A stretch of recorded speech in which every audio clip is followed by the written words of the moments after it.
We now bring you something amazing.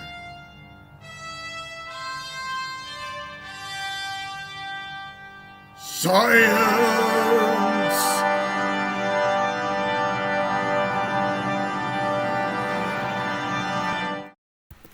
Ah!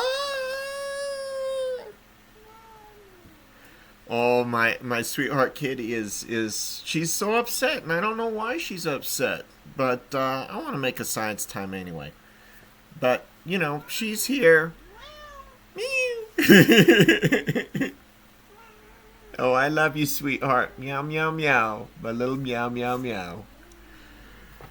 So she's going to be my science advisor for today, my special science advisor. Um, and we were discussing, weren't we discussing about traveling out? Oh yeah, she's against traveling in space. See, yeah, I know you are. Yes, your arguments are. She's the most intelligent science advisor that I've ever come across. I love my sweet little kitten. Anyway, so if you know what you know, if you know anything in this world, you know that if a cat says it's bad, then it must be bad. So I wanted to discuss this report in general. Um, oh, and she says, no, don't discuss the report. It's about bad things. I love my little sweetheart. So this one is what space does to the body, and it's with this week. And I, like usual, sorry about that. I got a bit of stuff in my eye. As usual, I'm not going to be telling you what's in the report other than just a gloss over it. And it's basic stuff that everybody knows. Traveling in space is extremely, extremely difficult on the human body. Astronauts have changes that happen to them which last throughout their lives. And this basically discusses that. I just want to, I'm going to leave it up here, scroll down a little bit, what missions are in the works, how does low gravity affect humans, what happens, what about cosmic radiation. We all know what happens with that. You become, Reed Richards or Sue Storm, or maybe Ben Grimm or Johnny Storm, right? Uh, you can't dismiss the effect of radiation in space. You really can't, because the Earth protects us from a lot of stuff and a lot of radiation. How will it harm us? We don't know all of the issues. Well, crew members face psychological challenges, science of sex and space, and then, of course, there's the Ford advertisement. Ford did not pay me for that advertisement. This is on a website here. So, some of the things that are discussed in here, and it's real life issues. There's something that they call like astronaut face. Why astronauts all have like round heads when they come back. In fact, some people who are claiming that we've been invaded by aliens often cite it, and it's ridiculous. The real issue is how our liquids in our body pool. Our liquids require gravity to function, such as peeing. Our bladder is built that the water is supposed to, the water liquid in our body is supposed to pool at the bottom of our bladder, and it's that's what causes all the reactions that allows our bodies, our bladder to filter out toxins and then notify us when we gotta go to the bathroom. Our blood vessels, our heart system is built around pumping blood, our vascular system, everything is built around pumping blood through veins and arteries and everything in our body, which is affected by gravity. And astronauts' faces get this puffy moon look, because of how the capillaries expand, and everything just kind of filters out, or just blows up like a balloon. And then you have bone loss. Bone loss is anywhere from 1 to 2% of bone loss in a month, I believe is what the article says. Let me scroll down to this. Yeah, 1 to 2% a month. I wanted to make sure I got it right. And when you get older, it's like 0.5% to 1% every year. So you're really artificially aging your body in a lot of ways.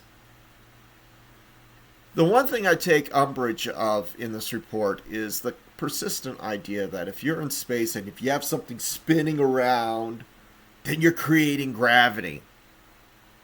That is, one, that's not how gravity works. Two, if something is spinning that quickly in space, it's going to actually throw anything that's on the walls toward the center. It's not going to pull things from the center toward the walls. It's completely different function because the walls are throwing you, not pulling you. The whole concept of the centrifuge in those rides in the amusement parks, well, they're not really creating gravity. They're creating a system that of movement that fights against the gravitational pull that's underneath them. And you have to be strapped in anyway in order to, stay put. You have to be strapped in. You're not strapped in, there's a good chance you're going to be thrown down. So I don't understand this persistent belief that if, I'm in space and I have something circling around really fast, I'm going to have artificial gravity against the walls and I'm going to walk like normal. No, you're not. You're going to be thrown off. You're going to be thrown away. Now, you can't have stuff that's strapped there and, the force of the movement's actually really not going to push you against the wall that's moving, that's circulating, like, let's say this is the wall that's going around, right? Instead, it's going to be moving, and your body is not going to be moving, so you're going to be pressed up against whatever. So, like, let's say this thing's moving around, and there's, like, a structure here. It's like a little square like this. Well, it's going to move, and it's going to slam right into you, and you're going to be pulled around to that structure. So it's not going to function in the way that they propose. Of course, there is the other thing that people don't understand. And this often leads to the confusion about emulating gravity or whatever in space. Space has gravity. You're weightless when you're orbiting the Earth because you're actually in a controlled fall. So, like, let's say this is the Earth, this is the space station. The orbit is, you're falling, and because the biggest center of gravity is the Earth, all directions toward the Earth is the gravitational pull, right? So, there we go. Like, if I'm up here, I'm being pulled down to the Earth. If I'm over here, I'm being pulled this way to the Earth. If I'm down here, I'm being pulled this way to the Earth. So, down is a matter of perspective. And so, when you're orbiting the Earth, you're just constantly falling and missing the ground. I mean, it may sound funny. It kind of is. I'm falling and I can't hit the Earth. But that's what the orbit is. So when you're falling, you're weightless. But let's say the Earth is here and you're traveling away from the Earth. The Earth's gravitational pull is like the best way to visualize it mentally is, I would say a cone, but it's actually like a reverse cone. Because the point of gravity is the strongest. And when it spreads out, the pull becomes weaker. So when you go out, the pull is weaker than than when you're closer. And so a lot of ideas on getting to Mars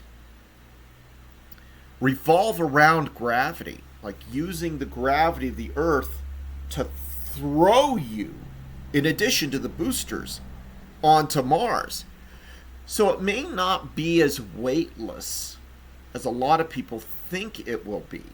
See, we're still trying to understand the gravitational pull further out in space in the solar system. I mean, the closest anyone has gotten to fully understanding gravity and our relationship in the solar system and how each planet links to itself is a modified version of MOND, I think is what it's called. It's the gravitational theory that was first proposed by Sir Isaac Newton, and he was sort of wrong, and then somebody since then has modified it. It's been modified like 2 or 3 times because every once in a while they find that it doesn't quite fit. So it's turned into a very complex of if-then conditional statements of how gravity is affected. And I know that there are going to be people out there that argue this because it's hotly debated. But that's like the closest anyone has come to producing a computer simulation without it blowing out in a few hundred years, right? So a lot of people have suspected that the gravitational pull will severely limit, or the gravitational pull still exists in a lot of degrees from different sources.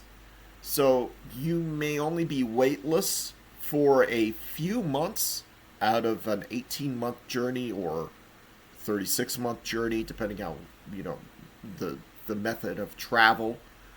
It may also be that propelling with a jet, with a jet engine, propelling the spaceship forward, in addition to the gravitational pull, will amplify the weaker gravitational pulls and at some point simulate or make the people feel like they have the same gravity in the spaceship that they do on Earth. So there's a lot of caveat to this whole weightlessness and weightless travel toward Mars. And of course, then there's the theory of, in a way, of being thrown to Mars to a point where you're falling to Mars, in which case gravitational pull is essentially negated until you get closer and closer to Mars. And in that case, it may be a predominantly weightless mission to Mars. So there's a lot that people don't know. And it all depends on the method of travel to Mars and whether or not that will amplify gravitational pulls, whether or not people will have no gravitational pull and they will be weightless, for how long those experiences will last.